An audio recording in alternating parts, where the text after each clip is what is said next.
Buenas tardes, hermanos. Bueno, buenas noches, ya es de noche, sí. Antes de abrir la Biblia, ¿quién me dice, en esencia, de qué se trató el estudio de la semana pasada? Una esencia breve. A ver, hermana. No, ese fue el domingo. Si yo digo el estudio del martes. A ver, Emma. Pablo quería que los judíos crecieran al igual que los Macedonios.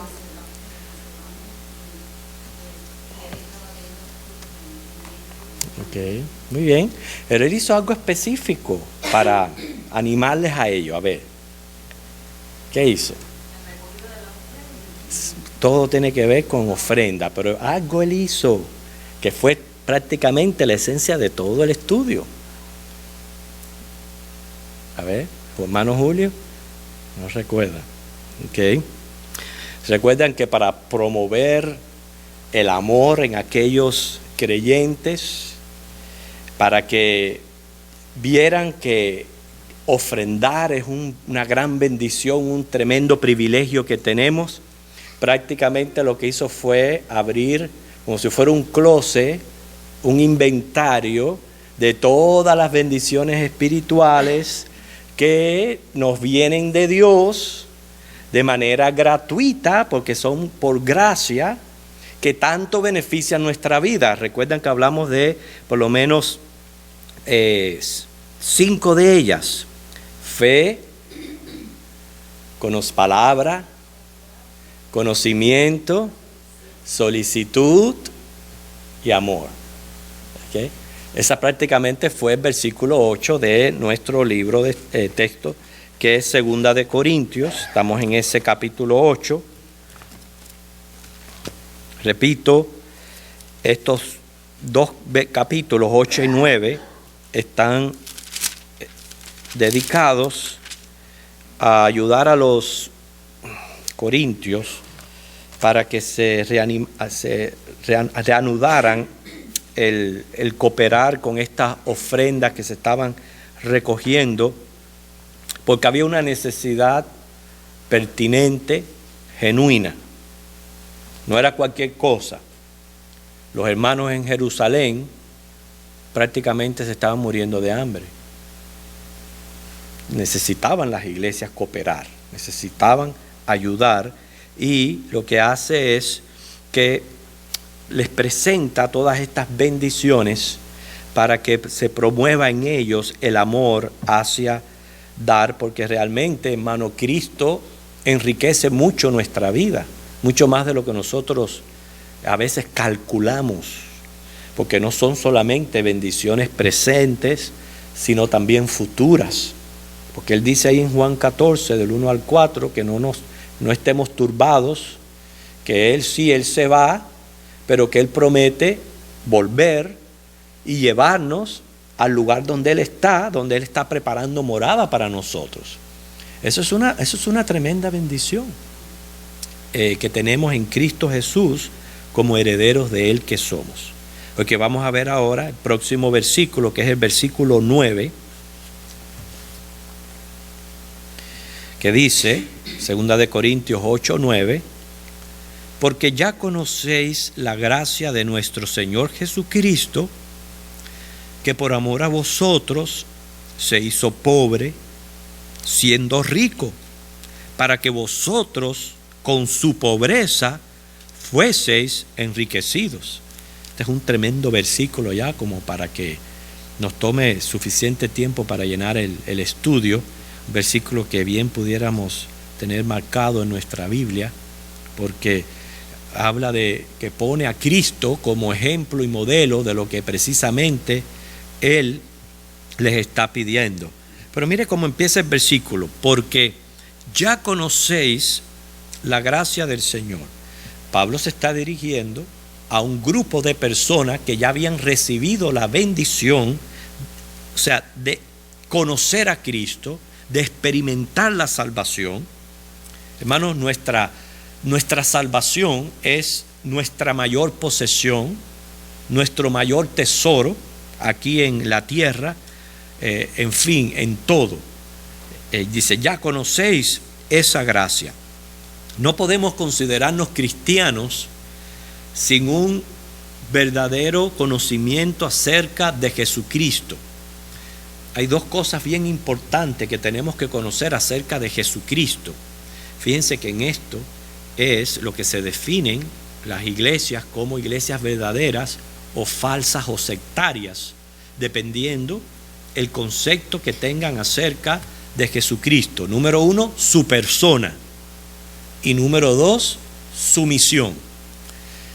Como persona, Jesucristo es Dios. Su misión fue venir a esta tierra a salvar a los pecadores. Único medio de salvación. Si nosotros no tenemos un concepto correcto acerca de Jesucristo, su persona y su misión, pues realmente no podemos considerarnos cristianos. Pero ya los corintios ya conocían esta gracia. ¿Por qué esto es tan importante? Porque se está trayendo el tema de la recogida de una ofrenda. Y Pablo podía hablar de esto con confianza, como la confianza que yo tengo para expresarlo aquí desde este púlpito a ustedes, de saber que ninguno va a salir ofendido, porque más que eso, ya estamos viendo que ofrendar para la obra de Dios es un alto privilegio. Muchas veces no podemos, y lo sentimos cuando no podemos, pero siempre está perenne en nuestra mente que dar para el Señor es lo mejor que nosotros podemos hacer. Y Pablo les podía hablar con confianza porque ya ellos eran conocedores de esta gracia. Una persona que no es creyente, no se le puede presentar el tema del dinero. ¿Y por qué razón? Hermano, esto es incoherente con su estado espiritual. Están muertos en delitos y pecados. Aparte de eso, la persona que no está en Cristo tiene una visión limitada. O sea, no existe para ellos un horizonte infinito o eterno. No piensan en el más allá, en la eternidad, en hacer tesoros en los cielos. Más bien, el enfoque es hacer riquezas ahora.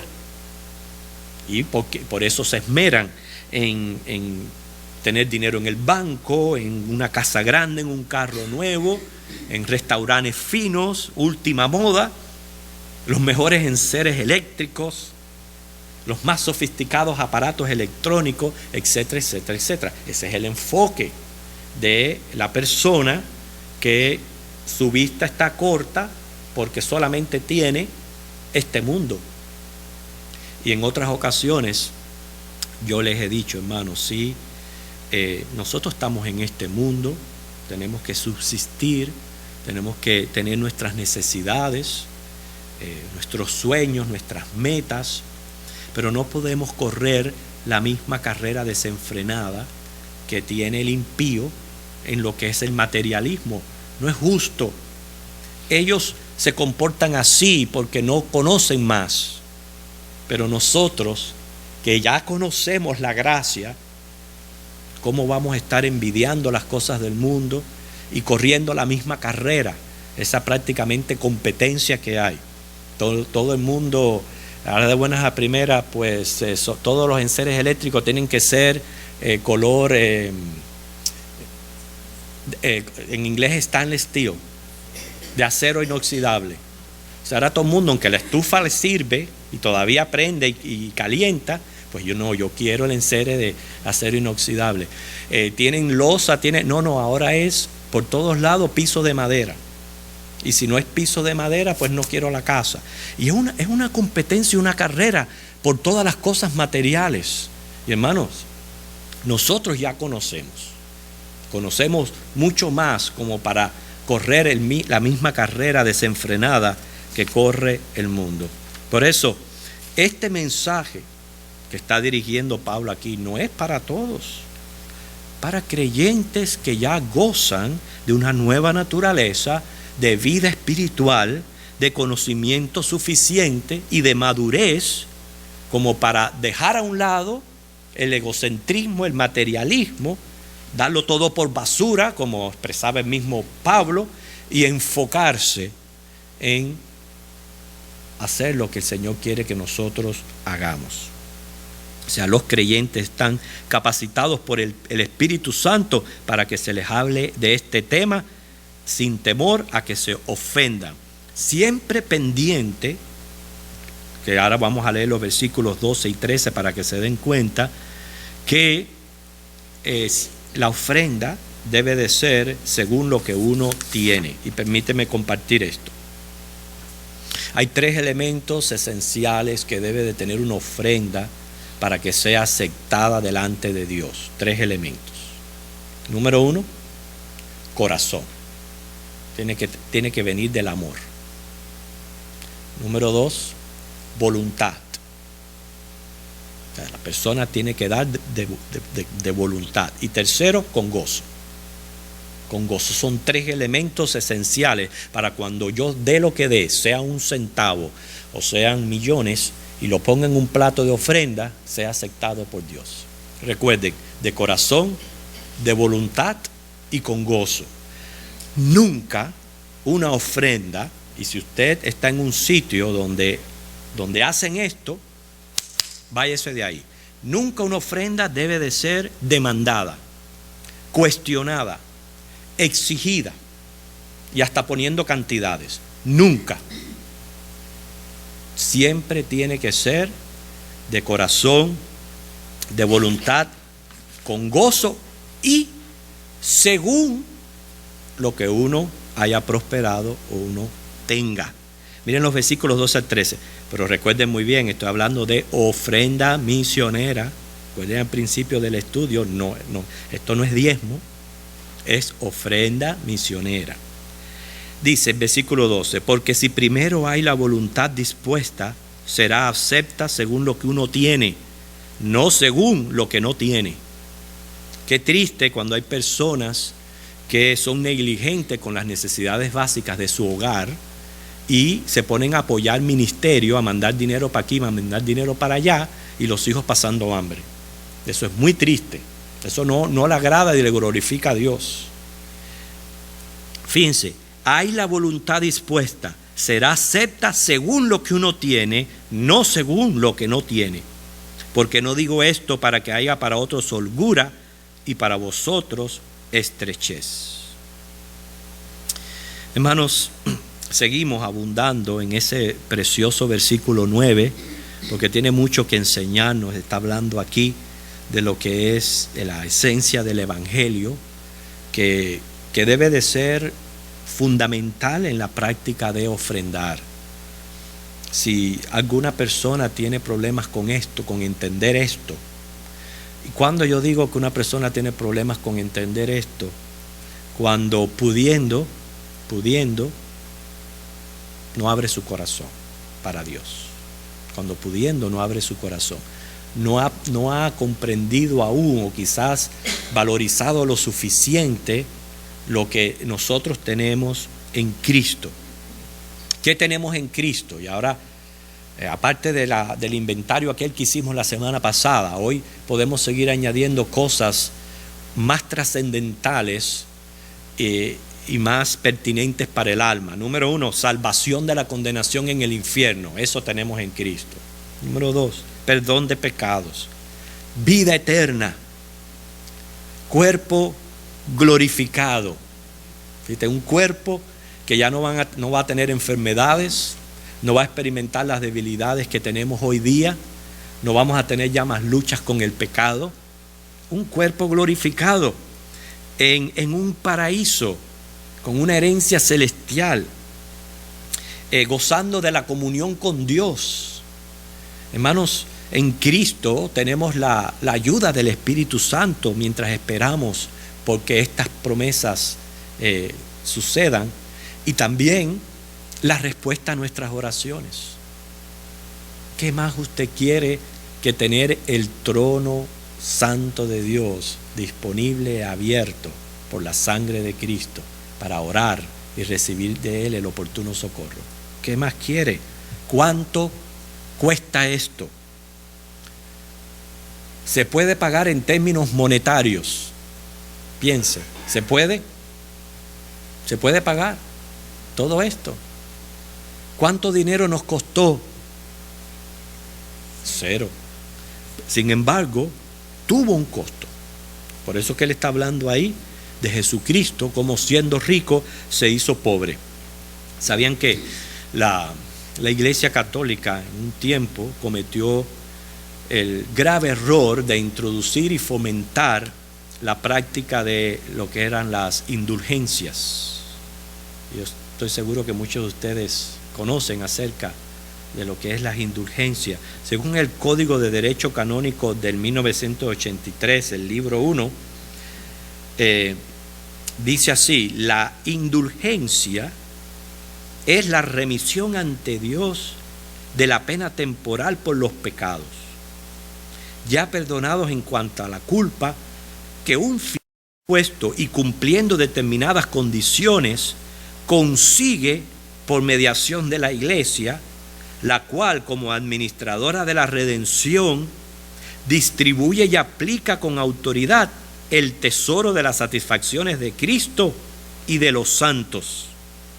Fíjense para que ustedes vean qué clase de error doctrinal, cuando yo ahora lo aclaro un poquito más. En efecto, en el siglo XVI, los abusos y el tráfico al que dieron lugar estas indulgencias, que de paso con ellas se construyó la Basílica de San Pedro en Italia, llevaron al Martín Lutero, ¿verdad?, a enfrentarse a la Iglesia Católica y a surgir la Reforma Protestante. ¿Cuándo? Martín Lutero, estudiando el libro de Romanos, allí en el capítulo 1, versículo 17, pudo entender: el justo por la fe vivirá. Yo no tengo que pagar el cielo, porque es más, el cielo no está en venta, el cielo no se gana. Yo no puedo con dinero pagar el perdón de mis pecados, porque el problema está que bíblicamente hay un precio a pagar, y es con sangre, no es con dinero, es con sangre. Eso lo vemos en Hebreos capítulo 9, versículo 22. Hebreos capítulo 9, versículo 22, que dice: y casi todo es purificado según la ley con sangre, y sin derramamiento de sangre no se hace remisión. Así que el pago está en la sangre. ¿Y quién la pagó? Jesucristo en la cruz del Calvario. Poner otro medio, otra forma de ganar el cielo o de pagar por los pecados es hacer nulo o insuficiente, imperfecto el sacrificio de Cristo. Porque piense por un momento si esto no es lógico. Si hay otras maneras, medios o modos de llegar al cielo aparte de Cristo, ¿para qué Dios mandó a Cristo al mundo a morir en una cruz? No tiene lógica. Pero si Dios mandó a Jesucristo a morir en una cruz, es porque es la única manera. Por eso entendemos cómo aquí dice que siendo rico, Jesucristo se hizo pobre. ¿Cómo podemos interpretar esta pobreza? Hablando, como dije anteriormente, de Jesucristo, que es Dios, que es el Rey de Reyes, el Señor de señores, el Creador del universo. Jesucristo creó todas las cosas que enriquecen a los hombres hoy: el oro, la plata, las piedras preciosas, el petróleo, todo lo que pueda enriquecer al hombre hoy. Jesucristo lo creó porque Él es Dios. Sin embargo, no es en esos aspectos que él dice aquí riqueza, dejó de ser rico para ser pobre, sino se está refiriendo a un concepto que se conoce como kenosis, que lo hemos explicado anteriormente aquí en este púlpito, una palabra que quiere decir vaciamiento. Lo expresa muy bien el mismo Pablo en Filipenses capítulo 2, ¿verdad? En ese versículo 7, donde dice que Jesucristo se despojó a sí mismo. ¿Qué quiere decir la kenosis? Se refiere a limitaciones que Cristo encarnado tuvo estando en la tierra. En esa condición, al someterse a la voluntad del Padre, ¿para qué? Para llevar a cabo su plan de redención. No quiere decir que Él dejó de ser Dios, no. No quiere decir que dejó de tener los atributos propios de la divinidad. Él, aún en su ministerio terrenal, los manifestó su omnisciencia, manifestó su soberanía, su poder omnímodo, porque hizo milagros, caminó sobre las aguas, sabía y conocía mucho más allá. Sin embargo, Él estaba encarnado como 100% hombre en una figura de un cuerpo humano. Por eso Él deja esta gloria que Él tenía para venir a encarnarse. Me refiero a Jesucristo, que es eterno, infinito, en esencia, espíritu, invisible, inmortal. Viene y encarna en un ser humano para poder tomar nuestro lugar.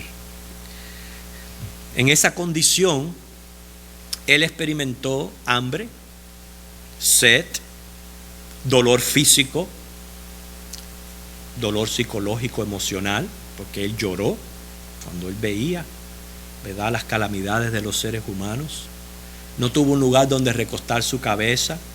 Piense por un momento, el creador del universo viene a este mundo a nacer y no había ni lugar para Él en el mesón. Tuvo que nacer en un establo y ser acostado en un pesebre en lugar de una cuna. Ahí está la pobreza, la persona más rica haciéndose la persona más pobre. ¿Por qué hizo Él esto? La única respuesta es por amor. Es la única que tiene. Por amor, y porque no había otra manera de poder redimirnos y de poder salvarnos. Hermanos, esto debe de provocar una gratitud en nosotros hacia todo lo que hemos recibido por gracia, teniendo el gran ejemplo de Cristo. Ya sabemos ya, siendo Dios, se hizo hombre.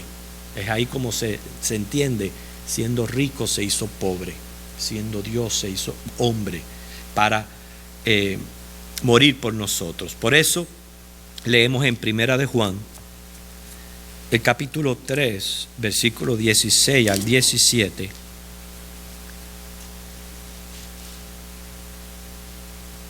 Fíjense cómo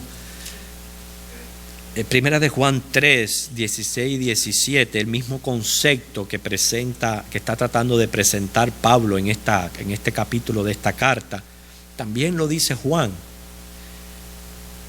Dice: en esto hemos conocido el amor, en que Él, está refiriéndose a Cristo, puso su vida por nosotros. También nosotros debemos poner nuestras vidas por los hermanos. Pero miren ahora, pero el que tiene bienes de este mundo y ve a su hermano tener necesidad y cierra contra él su corazón, ¿cómo mora el amor de Dios en él? Hijitos míos, no amemos de palabra ni de lengua, sino de hecho y en verdad. O sea, ese es un versículo que capta muy bien todo lo que Pablo está tratando de expresarle aquí a los corintios. Somos recipientes de la gracia de Dios en toda riqueza espiritual y celestial.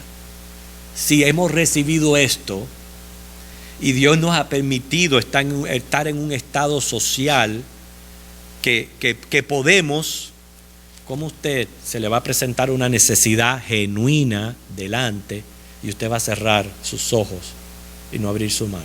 ¿Cómo se entiende eso? ¿Qué explicación tiene?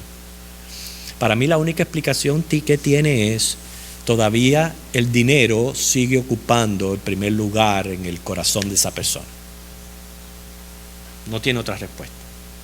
Sigue el dinero ocupando el primer lugar en el corazón de esa persona. Por eso, Él les plantea aquí los versículos 10 al 12, la idea central: querer es hacer. Fíjense. Y en esto doy mi consejo, porque esto os conviene a vosotros que comenzasteis antes, no solo a hacerlo, sino también a quererlo desde el año pasado. Ahora pues, llevad también a cabo el hacerlo, para que como estuvisteis prontos a querer, así también lo estéis en cumplir conforme a lo que tengáis. Cuando se presentó la necesidad de la recogida de aquella ofrenda para los santos de Jerusalén, que repito, la situación era crítica, los corintios inclusive se habían adelantado a los macedonios en intención y en acción, pero habían dejado el trabajo a medias. Por eso es que se escribe esta carta, motivarles de nuevo a que lo que habían empezado lo vuelvan a realizar. Lo que me enseña a mí que sí es muy bueno tener una actitud correcta, es básica, pero la disposición puesta en práctica es lo que produce resultados. Hermano, nada sirve una intención, un deseo, un querer si uno no lo ejecuta. De nada sirve que usted le pase al samaritano que está, a la persona que está herida y que usted le pase por el lado. Ay, pobrecito, mira cómo está herido, mira cuánta necesidad tiene, y siga de largo. Eso no cuenta. El deseo, el querer, la intención es buena siempre que se lleve a la práctica y siempre que hayan resultados. Eso es verdaderamente lo que es ejercer la compasión y la misericordia. El objetivo de Pablo era que el pobre tuviera un bocado que llevarse a la boca. Y eso no se logra con un buen deseo. No se logra. Se logra con la acción. El apóstol deseaba que saliera de su corazón, de su mente, que sus mentes se abrieran a comprender que una vez en Cristo somos un solo pueblo. Y Pablo le aconseja que realicen la colecta, porque también les iba a ser de conveniencia a ellos. ¿En qué aspecto? Les iba a ayudar a crecer moralmente. Es muy bueno tener el dinero en el lugar correcto donde se debe de tener. Y cuando tú te abres a la generosidad, tú aprendes a crecer en ese aspecto, a que el dinero no te esté dominando tanto a ti, sino que tú lo sepas mantener en el lugar correcto. Como dice la Biblia, bueno para todos, pero raíz de todo mal. Les iba a ayudar porque es coherente a la naturaleza cristiana el ser generoso, y les iba a dar un sentir gratificante. Hermanos, cuando uno es un instrumento que Dios usa para ayudar a otra persona, monetariamente, en cualquier aspecto, yo pienso que lo mayor que uno le pueda dar a una persona es el conocimiento del Evangelio. Y cuando esa persona recibe ese Evangelio, ese es el sentimiento más gratificante que un cristiano pueda experimentar, de verdad. De ahí, cada vez que usted ve que usted ayuda y esa persona resuelve la situación, se levanta, puede seguir en adelante, eso también es bien gratificante. O sea, en ese aspecto es que ellos están, a la vez que dan, también están recibiendo bendición de Dios. Por eso que él promueve en los versículos 13 al 14 más bien la solidaridad. Dice, porque no digo esto para que haya para otros holgura y para vosotros estrechez, sino para que en este tiempo con igualdad la abundancia vuestra supla la escasez de ellos, para que también la abundancia de ellos supla la necesidad vuestra, para que haya igualdad. Si este versículo lo cogen los comunistas, lo cogen de lema. Los que conocemos que era lo que pretendía el comunismo o el socialismo, de que todas las masas fueran iguales y gozaran todas de los mismos beneficios. Un proyecto muy, muy grande y aparentemente muy bueno, pero como es llevado a cabo siempre por hombres malvados, nunca va a funcionar. Nunca. Porque siempre que hay pecado y maldad, va a haber un hombre enseñoreándose de otra persona. Uno enriqueciéndose de la pobreza de otro. El que verdaderamente promueve un espíritu de solidaridad y de igualdad es Jesucristo en la cristiandad. Ese es el verdadero espíritu. Y hermanos, los primeros cristianos lo llevaron a cabo, lo adoptaron al pie de la letra. Imagínense eso hoy día, si ocurre, es un gran milagro de que la gente hasta venda sus propiedades y las pongan en las manos de los apóstoles para que sean repartidas y suplidas las necesidades de la gente. Eso es un verdadero socialismo. ¿Qué ocurre en estos días? Bueno, no creo. Solamente un milagro de Dios.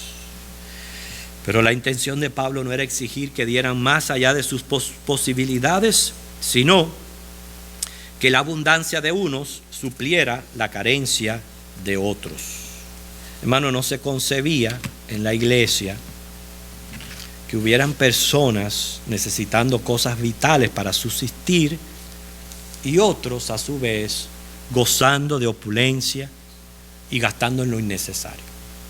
Inclusive esta misma idea, aún en el mundo secular, es muy criticada, porque aún a los mismos artistas les critican mucho cuando ellos hacen ciertas compras en vez de estar supliendo las necesidades de la humanidad, mitigando hambre, etc. Y se los critican, quiero decirle, sí se los critican.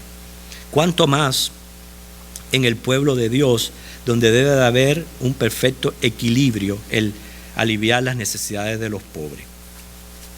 Ya yo les conté esto, pero hubo un pastor que procuró esto en su congregación y hizo una junta de miembros para proponer que los ricos pues fueran iguales que los pobres. Entonces él llegó a la casa un poco serio. La esposa no había podido ir a la junta de miembros porque se había quedado enferma. Ella le pregunta, bueno, ¿y cómo te fue en tu propuesta? Me fue bien y mal. Bueno, explícate. Si me fue bien, porque los únicos que estuvieron de acuerdo fueron los pobres.